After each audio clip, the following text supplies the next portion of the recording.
Well, thank you very much for coming, Joe, Ned. Great to see you again. This is one of our very first in-depth look at a brand, this case Farmer Boys. And we have John Lucas and Joseph Ortiz from Farmer Boys. They're a 100-unit fast casual out of California, and we're going to spend the next little bit talking about their expansion plans coming out of California onto the rest of the United States. So thanks for coming. And Ned, why don't you tell us a little bit about what you see in general, the strengths of any fast casual or QSR being battle tested in California? Yeah, well, first of all, it's great to be with everyone today, and I'm super excited to be with John and Joseph. Joseph's coming up on his fourth year, or just celebrated his fourth year as president of Farmer Boys. So, I think that's a huge milestone and speaks well to the stability of the management team. And, I've known Joseph for a while, so really happy that he's there and think he's adding a lot of value to the business. So, I think for any brand to get to 100 restaurant count, that's really, solid accomplishment. Operating in an environment like California that has, high standards for, food safety and quality assurance. It has high operating costs. The occupancy and real estate market is challenging. So, from what I understand, Joseph, Farmer Boys is operating really well in this environment. So, do you want to talk about that and just the strengths of the brand? I think it's quite remarkable. Sure, thank you, Ned. And Mike and Joe, thank you for having John and I on today. It's great to be here. For us at Farmer Boys, we're a pretty diverse menu and guest set that we occupy in. Right, we're a bit of a niche, being that we're more of a premium fresh made concept, and that it's a little bit of a different perspective. It's sort of like where a combination of a Denny's and IHOP with like a counter burger type experience through with a drive-through. So everything is made fresh to order. Everything's high quality ingredients, something more like what you would make at home if you had the time to make it, but you don't all the time. So you can come to us. Um, Being in California, we're constantly inundated with new regulations, new challenges, minimum wage changes, food safety changes, a lot of regulatory that comes with being in California. But this is where we're from. This is what we know. We've been here for 43 years now. We've had great success. We don't close many restaurants. Our franchisees are long tenured. They're very happy with their investment. Being that we began franchising about 22 years ago, one of the most fun parts of my role has been having franchisees that are coming up on their initial 20-year agreement term extend with us, and having them come in and tell me, it's great for them to meet me and to be engaged with me and the team here, the current folks, but to share the stories of their being in the restaurants, of their beginning their business, of their starting, of their kids being involved in it, of their growing, and just hearing how happy they've been with the decision to become part of the Farmer Boys family. It's really a great experience that I've had in seeing that all of our franchisees extend, and they want to be part of the brand longer. So it's been great. I think the franchise value proposition is critical for a brand. And so you mentioned that franchisees are highly satisfied with their association with the brand at this point. And so what do you think are the key factors in their satisfaction, and what really makes it a brand that they want to stay in and be in, and a brand that would attract others? I think that the brand is a profitable business model. So it for one is a good investment. I think that the owners and the founders being engaged and involved and having a very long-term perspective on the brand rather than a more short-term perspective gives them a lot of confidence as franchisees that their needs are being met and being heard. Our franchise our franchisees really do have a seat at the table, and we do go to them for counsel in understanding decisions that we're contemplating and how it's going to impact the brand. I think they really appreciate that as well. And I think that they like the success that they've had, where we compete against everybody. We have burgers, we have salads, we have breakfast, we have chicken, we have sandwiches.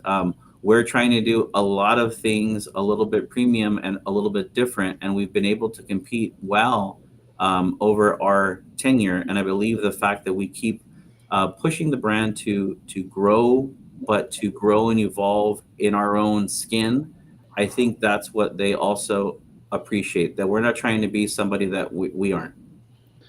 I watched a video the other day of one of the founders, and I guess Farmer Boys relates back to the original founders of the business, right? And so, I think, they came over and brought some of the principles that they had of working on a farm for a while to establish this brand and go out into the market with it. So it's pretty remarkable that the founders, are still, fully engaged in this business after 43 years. You've got 22 plus years of franchising. So how do you see that as a value, and how involved are they in collaborating with you to continue the success of the business?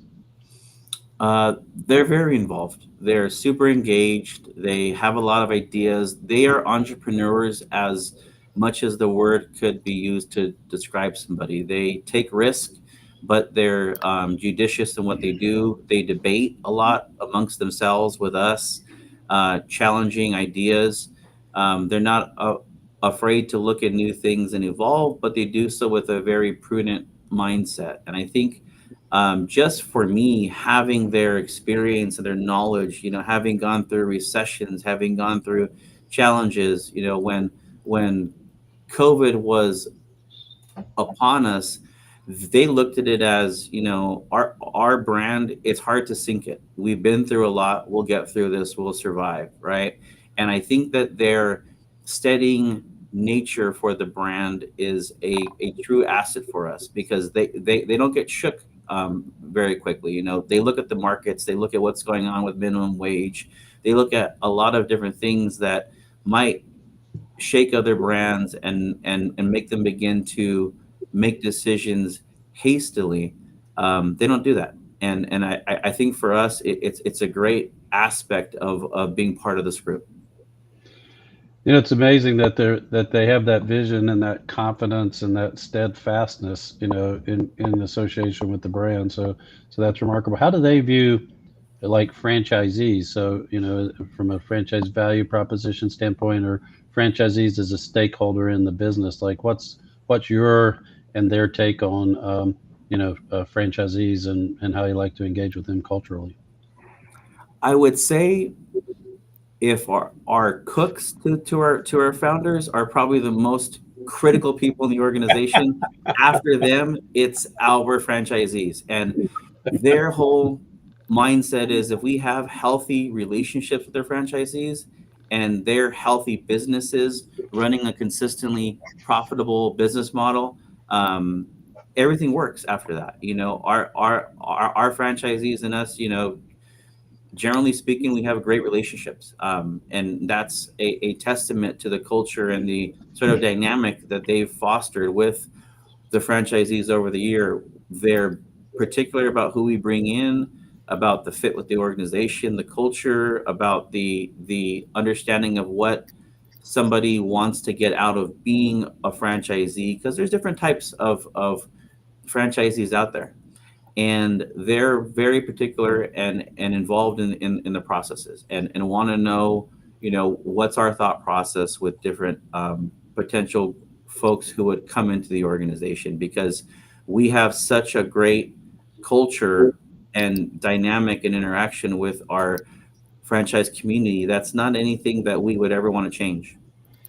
I think the other thing you said is that they're the most important stakeholder. Probably it's the guest too, but I think along with the guest is the cooks in the restaurants. And so, I think if your employee value proposition and they're elevating that and its importance, that's how you satisfy guests and create a great value proposition for others. So that's pretty amazing. Indeed, it's a great Yeah, for us, it's really understanding our people, and that extends to our franchise community. And we have a lot of events where we bring our folks together. We actually have a somewhat of a family picnic that we're having in, I think it's early October, where we're going to bring together the franchise community, the corporate owned community, everybody at all levels. And it's just a day, it's actually a 2 day event, to just bring your families and to, break bread together, play some games, have some fun, and really not lose the connection that we have. Because what we find is we have a lot of people that have been with us for 10 years, 15 years, 20 years, and they worked at this restaurant or that restaurant. They work for this franchisee, that franchisee. They used to be someone's area manager. Now they're a franchisee. They used to be a corporate employee. Now they're a franchisee. And the community that we have is very tight knit, and it's close. And for us, creating more opportunities for those folks to get together helps really foster and build that culture, and it keeps it going. Because with the growth that we're planning for and that we have coming, we need more people. We need more culture. We always have to be able to attract great talent, in a market that's more and more competitive, and keep fostering that culture, because that's sort of the X factor that I think a lot of our team members feel when they come and join our organization. Yeah, and so you think that culture is critical in terms of retention and attracting, new employees, both employees and franchisees? I think so. I think that our restaurant is more challenging than others. It's probably something between a full service restaurant and a true, quick service restaurant in the complexity of the kitchen and the amount of items on our menu. That for our guests is an advantage, right? They love that we have a big menu and that they could customize things as they want.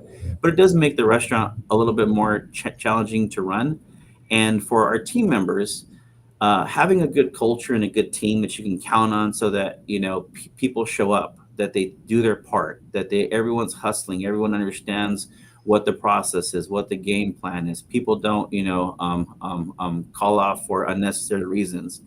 Building that community in our restaurants where people can depend on each other is critical for us, right? When COVID hit, we lost a lot of that. We lost a lot of folks who were tenured and just didn't want to be in the restaurants. That they were scared of what COVID could be, and I think that's an experience that everybody had, but it really did impact us. And I want to say maybe the last year, we're really beginning to feel like we did pre-COVID, but we still have work to do, and making sure that every restaurant is solid again, that every restaurant is back to where we think it could be. Great. When you guys think about franchisees and the type of franchisee that you're attracting, can you talk about that in terms of culture, John? I don't know, when you're out, prospecting, what are the key elements of an attractive franchisee that you're focused on? Yeah, I think there's a few different type of groups. I would say we are shifting into looking for franchisees that own other multi-unit operations outside of the burger and breakfast space, and are looking to really extend their portfolio and perhaps into the new market.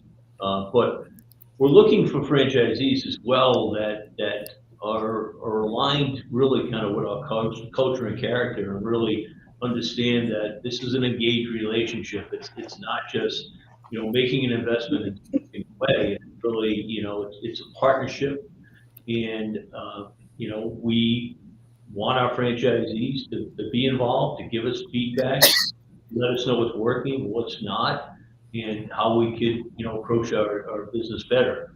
And so, out there searching, certainly in the Arizona market, still currently in the California market, Nevada, and beyond, really kind of looking for folks that we can partner with that would fit that model. Do prospects appreciate and like the fact that it's founder owned and still founder managed, along with the management team? I mean, is that an attractive, Yeah. element to them? As I get out into the market and I talk to just a whole variety of people from all walks of life, when they understand that this isn't some, mega faceless corporation that they're just another number where there's, thousands upon thousands of others, that there is this very flat organization where you could walk into the president's office, VP's office, CEO's office, and really be the most important person there, in that we strive to have these direct relationships. I think they appreciate that. They appreciate that personal touch. They appreciate the fact that it's family run, and now starting to be on multiple generations that are engaged and involved with the company.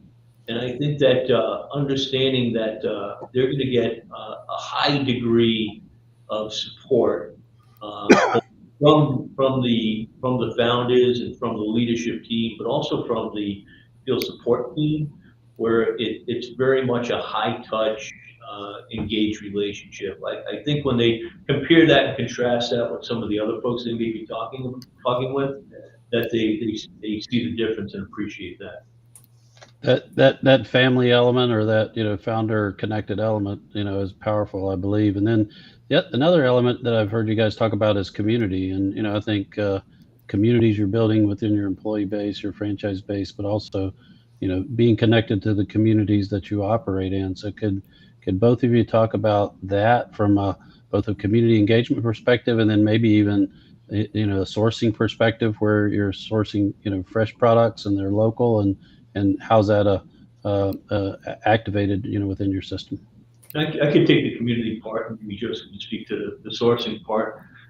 From a community, there's really two major components of it. The first component being whatever major market we're in, we form an alliance with whatever children's hospital is in that market. And so we fundraise,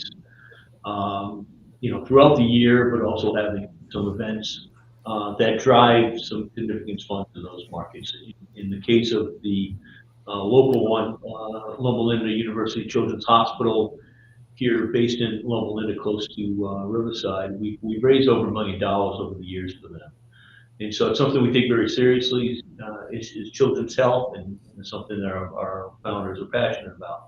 We also have an expectation that every owner and operator, franchisee, is a bit of the mayor of their town, and that they get out in the community and they find ways, whether it's working with the local schools or working with the local fire departments or civic organizations, to help support them, and be it a fundraiser or just be it a donation. But we believe being part of the community is an important part of our identity. And then speaking on the purchasing and sort of our procurement process, we always strive to have our products sourced as local to our restaurants as we can. So what does that mean? We don't do a lot of frozen products at this time. Our beef comes in fresh and thawed. Our buns come in fresh baked. Our produce comes in whole. We chop it in the restaurants. I don't think there's really anything that comes in pre-cut from that perspective. So when you have our onion rings and our zucchinis, which are unique to us, we make those in the restaurants. We cut them, we batter them up, and they get cooked in the restaurants when you order them.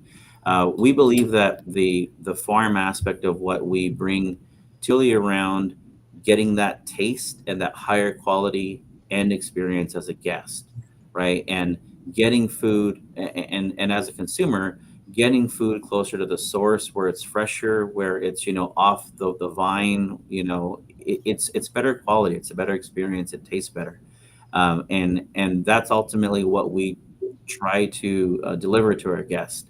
And in doing so, when we do everything right, our guests rave about us, and our burgers with the taste, the buns being fresh, being toasted, everything's a great experience. And always wanting to look for local suppliers that we can use. Now, we're not so big that we really have a lot of different suppliers, because we are still a small regional footprint. But as we grow, that is something that we understand, that we're going to begin to look for new suppliers as our distance that we can cover grows. And that's something that we're actually looking at currently, is just making sure that as we grow into different parts of the map, what does that do to our distribution, and what are the next sort of levers that we have to pull in order to keep it going. Excuse the fire truck in the background. We are across the street from the Riverside um, main fire hub, so happens every now Hey, and then. hey, no problem. Well, I love the fact that, you talked about founder led, you talked about like engaging with employees and franchisees. You talked about like fresh, and local. And, I think all those, contribute to a brand halo and a brand differentiation that's real, and, and continue to make those commitments. I think that'll help you continue to differentiate from, other types of chains. So that's fantastic. Are there any other like franchise differentiators, or brand differentiators that are important to highlight for our audience? I would say the fact that we have three day parts is somewhat unique. I think in this brand, when people get here, we understand what's unique, and then we quickly lose sight of those things because it just becomes normal to us. But our mix of sales is pretty even between breakfast, lunch, and dinner. And not just the times, but on the menu. So our breakfast menu, sells great for us. It's very profitable. Our guests rave about it. You really can't get a made to order breakfast platter through a drive through in many other places, none that I've really seen. And when it's Saturday morning and you're up late the night before and you just want to get your eggs made, sunny side up, but you don't want to get out of the restaurant, it's great. And our breakfast is served all day, uh, and our guests like that. And the fact that we have a dinner, a lunch, and a breakfast, with between the burgers, the salads, the breakfast options, sandwiches, that's unique for us. Does it make the operation a little bit more complicated? A little bit more complicated, but we're not doing anything that a normal restaurant does, right? It's just a slightly bigger menu, I think, than a lot of other, quote unquote, um, QSRs are. But it works for us, and our guests like us because of that. That it's a little bit different.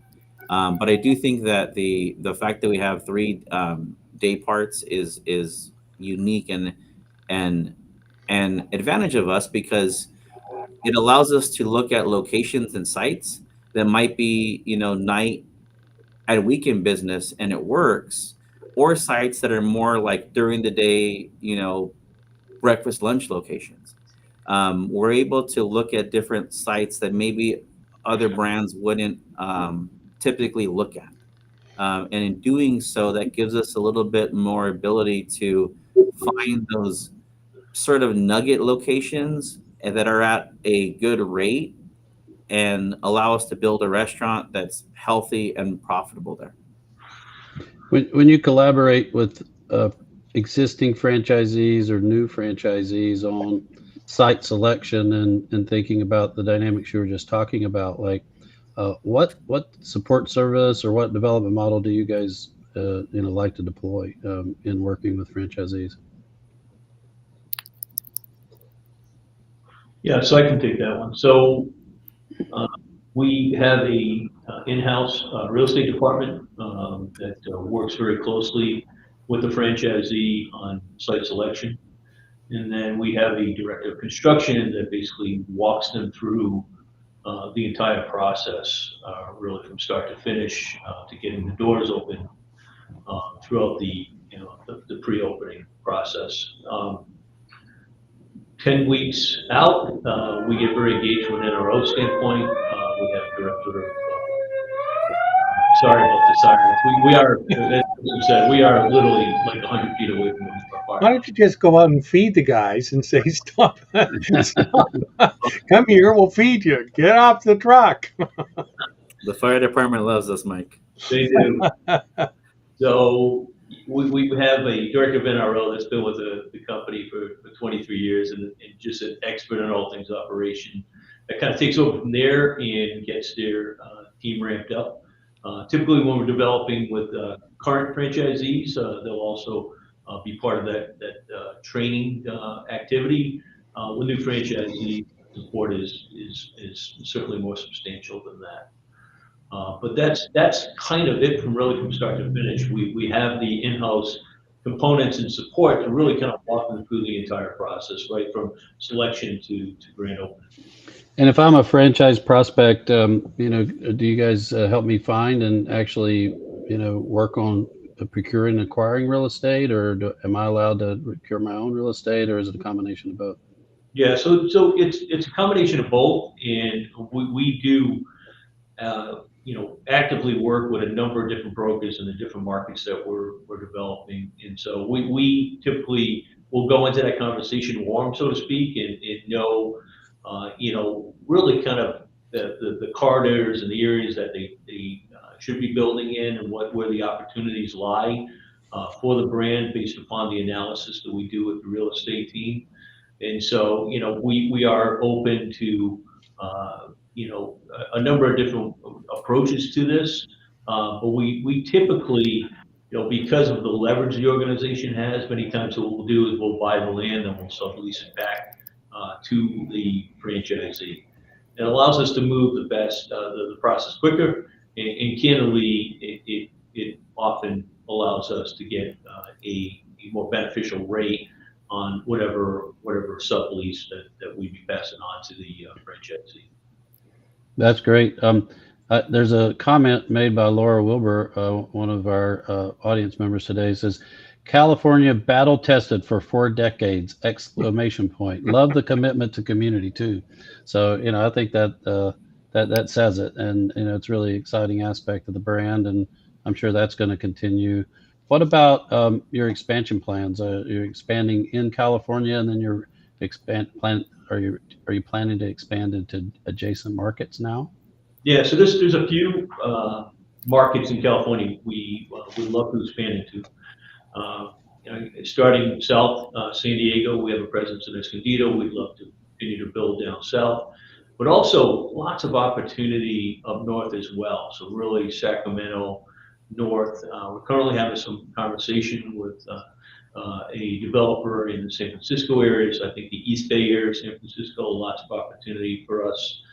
San Jose area, but kind of expanding beyond that, really continuing to develop in Las Vegas. We think as that city grows, there's going to continue to be more opportunity for us to build more stores, as well as looking at other markets in Nevada, specifically Reno, Sparks.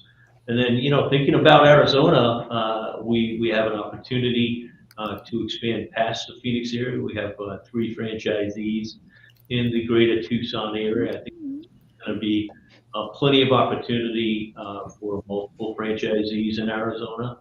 And as we work through, you know, some supply chain detail, you know, we would certainly love to look at Colorado and New Mexico, and ultimately at some point Texas. But we want to continue to expand north and east as our growth journey. And you know what we find is, you know, even in markets where, you know, there may not be a presence, we find that the brand just resonates, where people kind of get it quickly what we're doing. That, you know, I can't tell you how many people I talk to from all different parts of this country and tell me, this needs to be in my market because what you're doing is so different than anybody else. And the fact that you have the 3 meal periods, the fact that you have this farm to table kind of ethos as part of your brand, the fact that you're heavily investing in your community, we love it. And we think that you would work and name the city or county. And so, yeah, I mean, that's currently our growth trajectory. We're certainly in a mode to accelerate that. We'd love to get to 10% growth and beyond, and we're certainly working towards that mark this year. But yeah, I mean, I'm sure there's many people on the call. I'd love to talk to you about their market and what opportunities lie in that market for farmer boards. One of the things I noticed is your average unit volumes, seems to be pretty strong. So if that's in your FTD, it's probably worth calling out. Are there any other unit economic issues besides your day part mix and average unit sales that you guys can call out or want to call out? Yeah, I think being at 2.4 million is pretty substantial, and when you compare that to a lot of our folks in our competitive space, especially operators that have a similar initial investment model, right? It really compares very favorably. Joseph, anything you'd like to add to that? Well, I mean, I think that those are kind of the big ones that we could talk about. I would say that we're consistently growing, which is nice to see. We're opening units. We don't close many units. It's usually kind of a one-off if we do. I think from people looking at us from the perspective of being a California brand, real estate's expensive, right? And it's challenging to make it work in a drive-through sort of concept. I think the guys that have actually found a different way of doing it, or the guys from Dutch brothers, right? Because their footprint is so small, they're able to put drive-throughs into sites that nobody else can. But for the rest of us, until we get to that, right? It's a game of, what percentage of the revenue goes to rent, and the higher that we can keep our average unit volume, it makes that decision easier. And I think that's what we've seen in a lot of when talking to a lot of franchisees and prospective franchisees, right? It's easier to start the conversation from a bigger number that at least at first pass to them looking at it could work. If it was much lower, it probably wouldn't work as easily. There'd be different things to consider. But I do think that's, for us, that's a strong point, and something that we're always looking to grow. And as we move into new markets, we definitely monitor it and try to understand, as we go further from our core, does this number dilute? Does it get stronger? We haven't really gone far from our core. But from what we've seen, we're optimistic that as the brand grows, we will continue to be healthy. When you think about your average unit volume, which is impressive at 2.4 mil, what marketing and innovations are you putting in place to continue to drive that? We do a lot. So I would say the past probably 3 years, we've been heavily invested in all things digital sales, all things technology. As a brand, I think that we were somewhat resistant to technology. Before COVID, more of our mix was in-store versus off-premise. Of course, COVID happened and that changed everybody. And our business mix has not shifted all the way back to what it was pre-COVID. So our understanding and wanting to embrace off-premise has become much more. And I want to say the last 3 years, we've invested in launching our own online ordering, getting more third-party delivery, cleaner integrations, better processes, integrations with our online ordering to our loyalty app, which launches in the next few weeks. Looking at kiosks, looking at table ordering, looking at, just a lot of different technologies to help us allow the guest to interact with us the way that the guest wants to, versus saying, this is the only way that you guys can interact with us if you guys want to be there. So we've done a lot around customer-facing technology, because as tech becomes more part of what our guests are doing, the technology and the marketing begin to merge, and those lines begin to blur. Um, from a more traditional marketing sense, we're investing a lot more into digital marketing, so social, TikTok, YouTube, understanding our guests, understanding who's existing guest, who's new guest. We signed on in the past couple months with a new creative agency. We also brought in a new a marketing lead back in March. So we really, coming out of COVID, understand that there's a lot that for us to go down this path of growth that we want. We've re-engaged, and we're just really working on investing and getting all the pieces to where they need to be so that we can grow and we're not encumbered by parts of the organization that aren't ready to grow with us. So I really spent a lot of my time over the past probably 2 years just really understanding the organization and their capabilities and beginning to pressure test parts of it to make sure that we have the right resources in place and that the deployment of our capital in whether it's marketing or in investments in the organization is going to give us a return and is going to be what our guest ultimately wants and will react to. There's also a lot of things that are not guest facing that we've of course invested in, but always wanting to make sure that we're thinking about growth and health of the brand and how we acquire guests over time.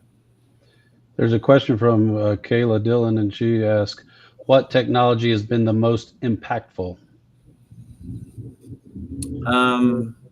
I would say the most impactful for us, because we were not so third party delivery focused before COVID. So we never had a third party delivery integrator into our POS.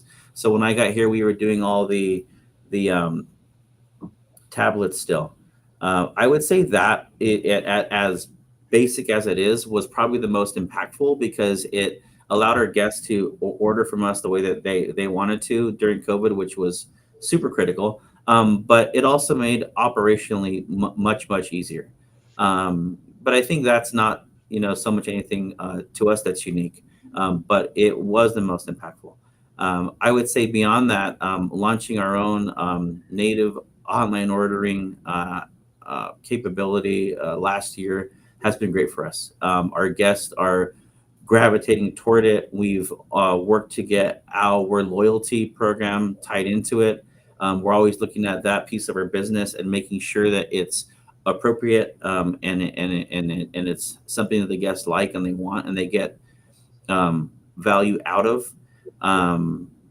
So I would say getting the online ordering and a lot of the less sexy POS integration pieces so that everything is more seamless. For me, that's been very impactful because it takes away a lot of the hiccups. I would also say that we've done a much better job in investing in testing of these things and making sure that they work when they launch. In the past, I think we could launch something and it could at times a bit stumble, and that's not anything that our guests want to experience and that they should experience. So we've invested much more in testing and making sure that these things work before they go out. Yeah, I think your investments in tech stack and in people capabilities, sound like they're definitely on the right track and, hopefully yield to step change improvements in your growth and sales as you go forward. So that's exciting. I'll kick it back to Mike and Joe to see if there are any questions from you guys. You asked me to kick it off, and I did, but I didn't stop. So you guys jump in at any time. We're gonna note that, Ned. Don't ask Ned to kick it off without a time limit. I think we're going to let him kick it off at the midpoint of the presentation next time. No, I thought these are excellent questions. The one that we sort of skirted around is this one of your taglines on the website that farm food isn't fast. Right now, I agree with that. But how have you I'll say selected for or convinced guests that hey, this is really worth waiting for, especially with the online ordering, which there's an expectation that that's going to be faster than fast. I wonder some of the thoughts around that, or are you just going to give up the tagline? So I would say the tagline, while it's powerful, can somewhat have different meanings for people. I think for us, it's not about speed. It's about we're not what you typically expect to find in a fast food restaurant, right? So the line is farm food ain't fast food, and Right. it's not a speed thing, though we do take longer. We aren't going to be as quick as a Taco Bell is, right? Because we're different. Um, what I preach to the organization, and I use that word because it really is, it has to be something that we're passionate about, is moving as fast as we can. Our food takes a little bit longer. I don't expect the cook to somehow figure out how to cut corners and make it quicker. If they discover a way that makes sense and helps us move faster, then we should codify that in the organization and our system. But it doesn't mean just work at a breakneck pace and kill yourself and make a bunch of mistakes. What we hope to do is find that balance of doing it right, but doing it fast, right? So we have this internal thought that we have, which is, make it right, make it fast, make their day. Make it right comes first. There's no sense in going fast if it's wrong, right? The guests would much rather have you spend an extra 20 seconds and do it right, because going faster, they're just going to go home and be mad that the food wasn't right.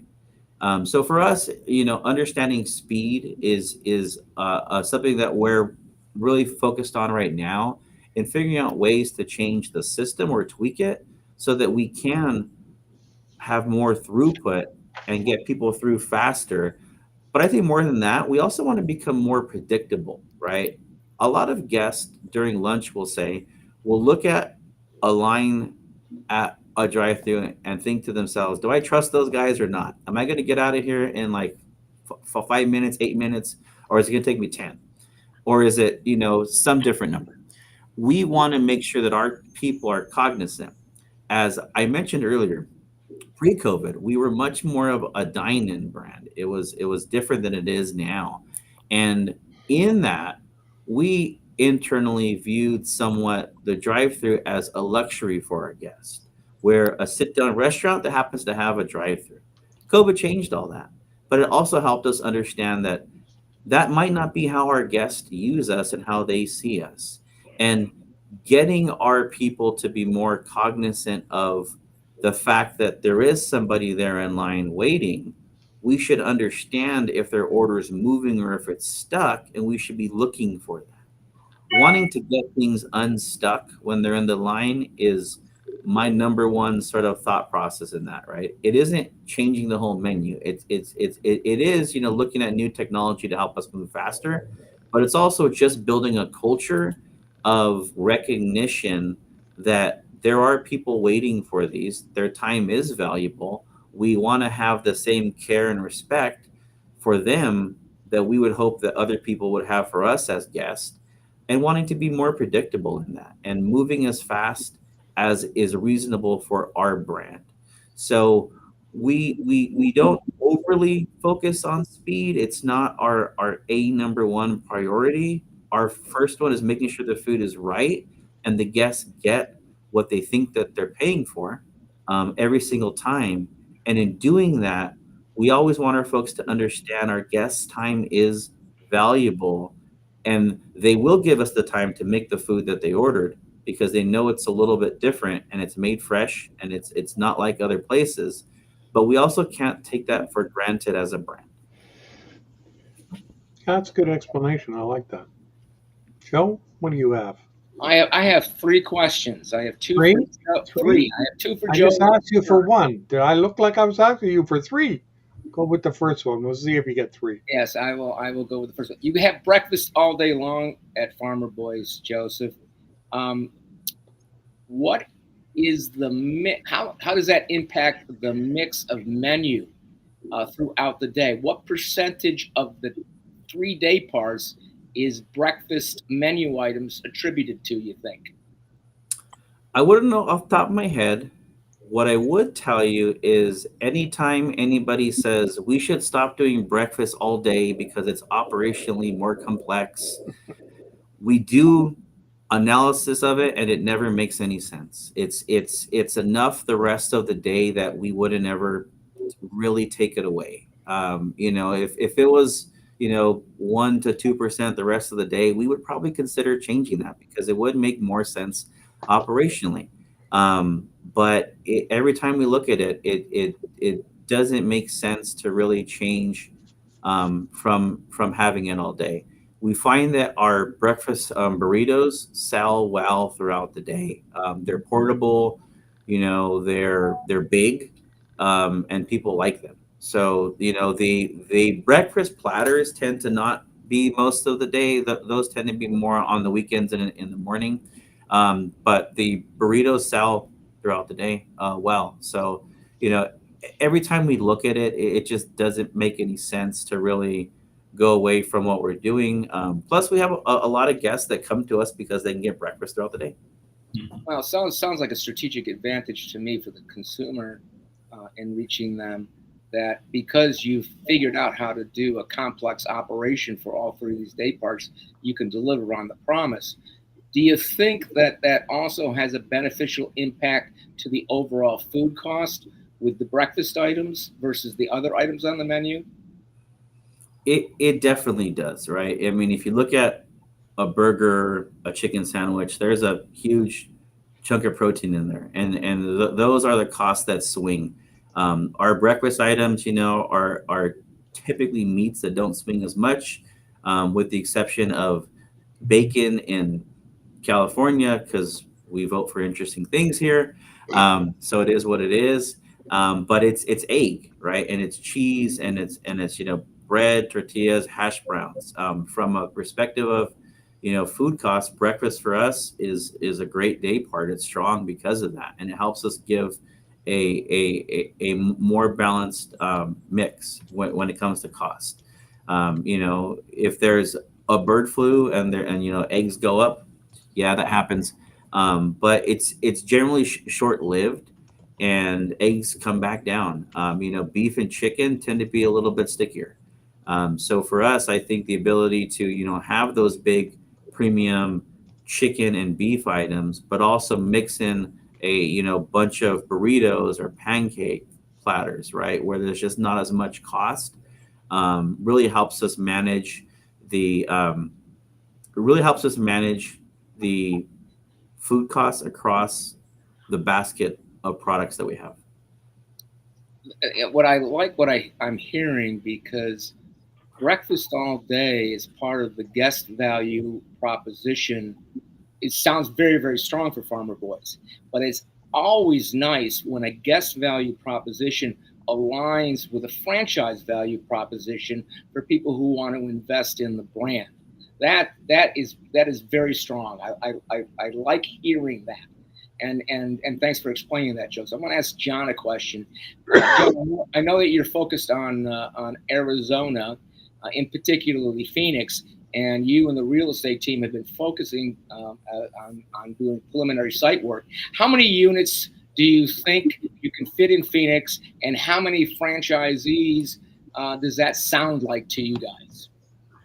So we have 2 open currently. We have about 15 in development. We can see this market getting to 30 stores and beyond. Phoenix, similar to Las Vegas, is still very much in growth mode. A lot of new suburbs popping out. Beyond Phoenix, we see an opportunity south of the city in Maricopa, as well into Tucson. So we currently have 3 franchisees. We would love to have 1 or 2 more that will be interested in doing a area development agreement and opening multiple units. It's been a great market for us. AUVs far higher than the average.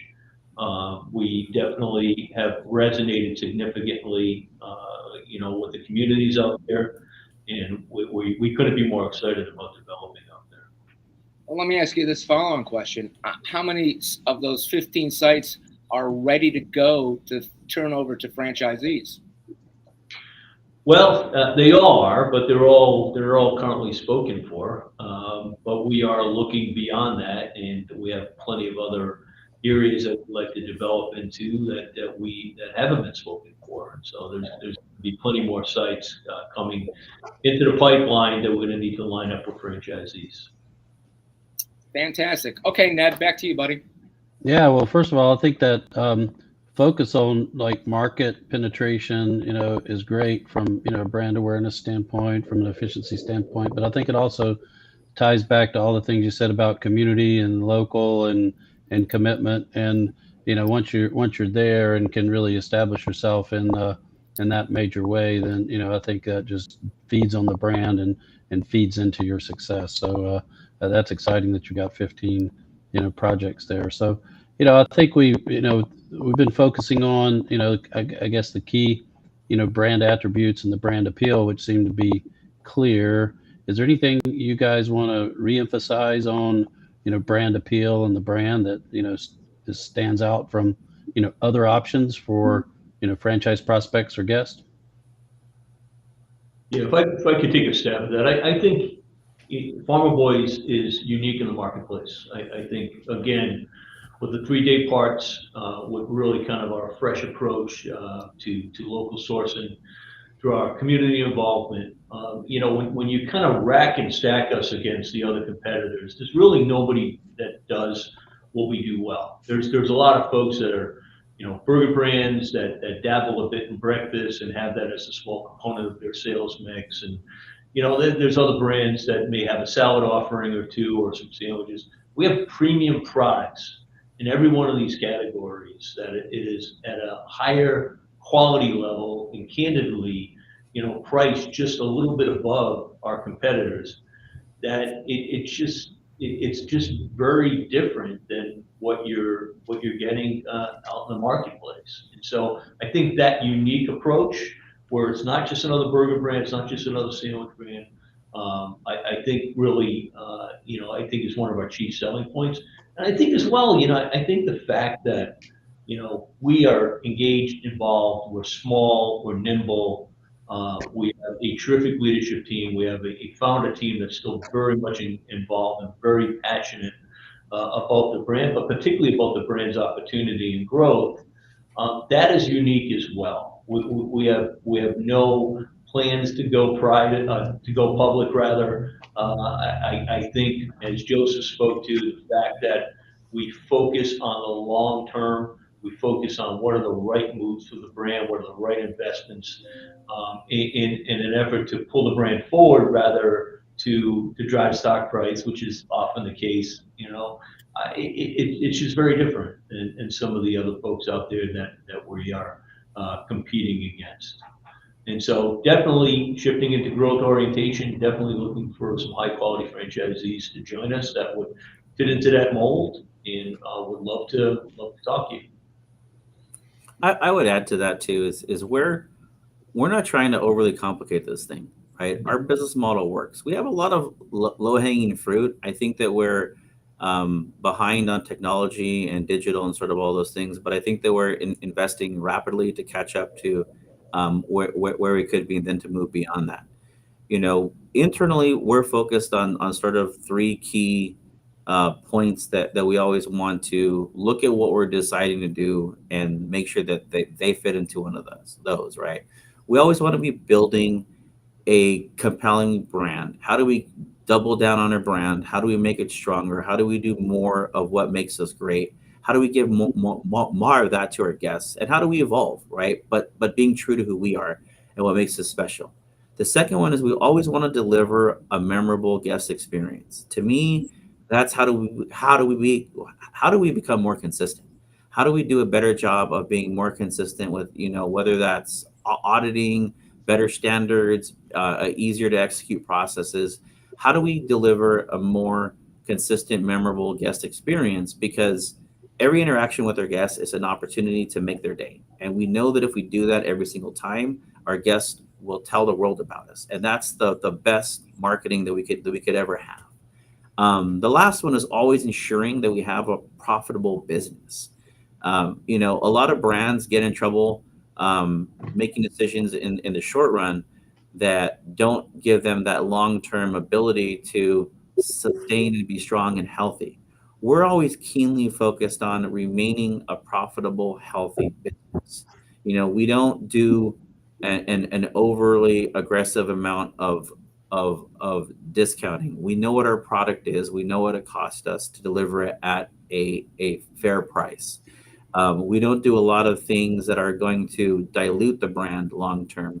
We're very cautious with looking at, you know, things that might impact how profitable we are, and making sure that long term we keep a consistently profitable business model is really going to help us deliver to our guests the value that they expect. You know, we don't want to skimp on things. We don't want to, you know, change out products and make them less quality than they are.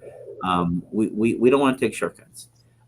So really being committed to that, and these three somewhat pillars that we think about internally, you know, I think it really will set us down the right path for growth and success. And for anybody looking to invest in a brand, really understanding what the long-term perspective is of that brand and what people really want to do with that. I think that's important, and I think that's what's a little bit different with us.